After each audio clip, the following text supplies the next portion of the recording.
Hello, writing types, and welcome to this edition of The Pen Mother. Today we are going to talk about decisions. Decisions, decisions, decisions. Writing is mostly the act of deciding, isn't it? As writers, we decide what's going to happen in our stories. We decide who the characters are and what they are like.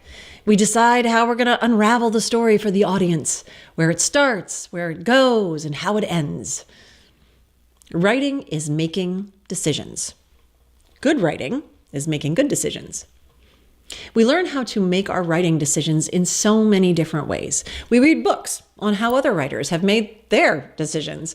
We try out different paths for our characters and different ways of expressing ourselves. We go down a path for a while only to turn around and backtrack and try another path and then another and then another. And these choices are what trips us up in our writing. How can we know if we're making the best possible choice? How can we know if our choices are even any good at all? Here's a secret I'd like to share with you about making choices. There are almost no bad ones. What? You say? That's crazy, you say. Of course there are bad choices. Of course there are things that happen in stories all the time that don't work, fall flat, fail. Yes, there are paths we take that lead us nowhere, that don't work, that fall flat. Sometimes our choices lead us to a failure. But a failure tells us something, doesn't it? It tells us what our story is not. And it also can give us valuable clues about what our story is. The problem some writers have is that they get caught up in their choices. They worry and fret over which way to send their character, or they can't figure out the plot because they can't decide what they want it to be. In my experience, every story can be told in infinite ways. Some are better than others, but many of the different ways are equally wonderful. They're just different. Just like life, there are numberless directions we can go. We just have to choose the one that feels best to us in the moment and see where it leads. But if you get caught up in making the right choice, you can find yourself paralyzed at a crossroads.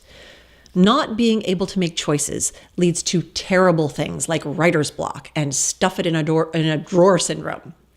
That's where you take something you were excited to work on, and the moment you get stymied on it, you stuff it in a drawer for a decade or two. So if you are currently struggling with the infinite choices that your idea or story or whatever is presenting to you, if you're not sure what to do or what path to take, I would like to encourage you to do something today. Choose. You can list your story options on a big dartboard and throw a dart at them to pick which choice to make.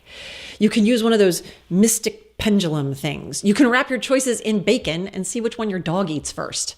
I don't care how you make your choice or what you choose. I only care that you choose. Choose anything.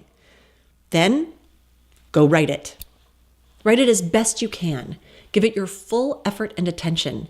Take all of your knowledge and skills and bring them to bear on whatever choices you make.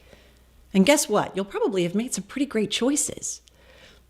There is no one right choice in writing, but there is one wrong choice, and that is not to choose at all.